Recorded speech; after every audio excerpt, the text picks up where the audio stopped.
Hello, everyone. Danny here today to talk to you about the book Harry Potter and the Half-Blood Prince.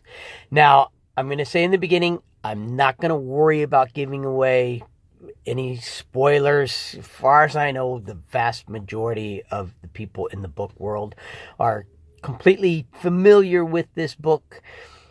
But in case you're watching this and you're not, this is not going to be a spoiler-free review. This book, when it first came out, caused the greatest stir amongst any of the books within my personal group of Harry Potter friends. None of us could believe the ending of the book. We were in shock. This book has massive highs and massive lows. You get the high of, Ron finding himself in the Quidditch tournament. You get all of the drama of the romance between Ron and Hermione and Harry and Ginny. And then when Harry and Ginny connect, you get to see so much into Voldemort's life. And then you get the death of Dumbledore.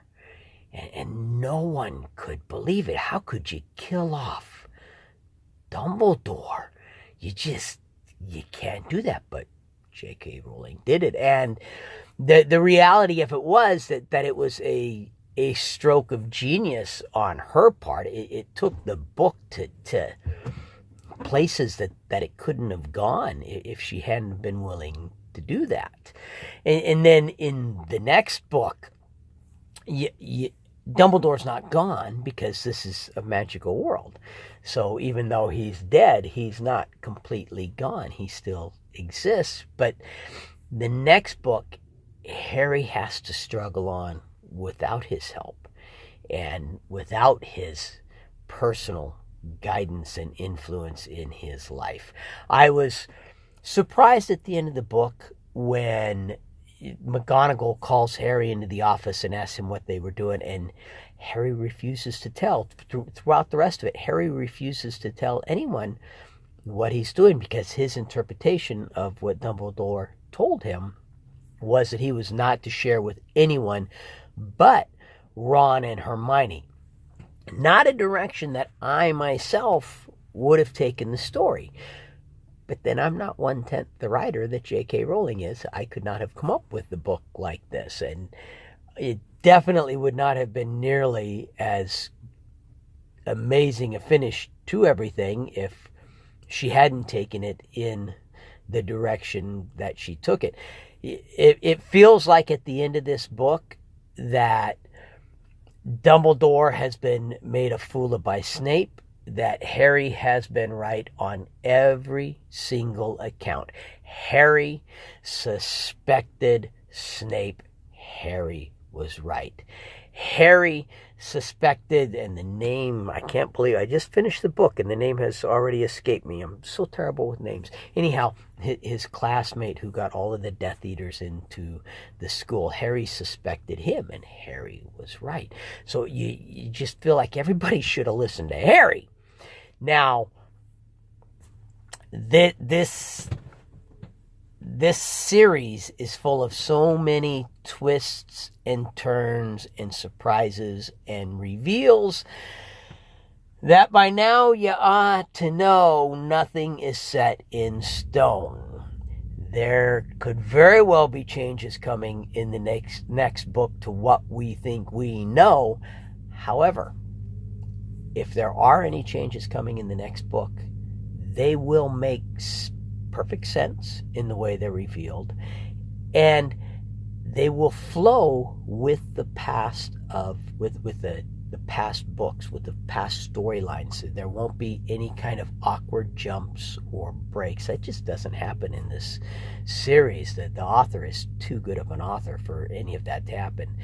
Jim Dale narrated all of them, which is wonderful. Not only did they not switch narrators, but Jim Dale did such an amazing job with this series. I haven't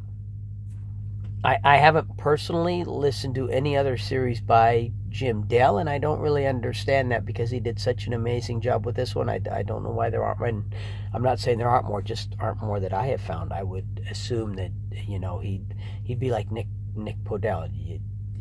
Several books. It's easy to find books by Nick Podell because he's so good at what he does. Jim Dale, can't seem to find that anywhere out there. This is one that you definitely want to listen to the book and not rely on the movies. If you rely on the movies, you're losing a lot in translation. A lot in translation.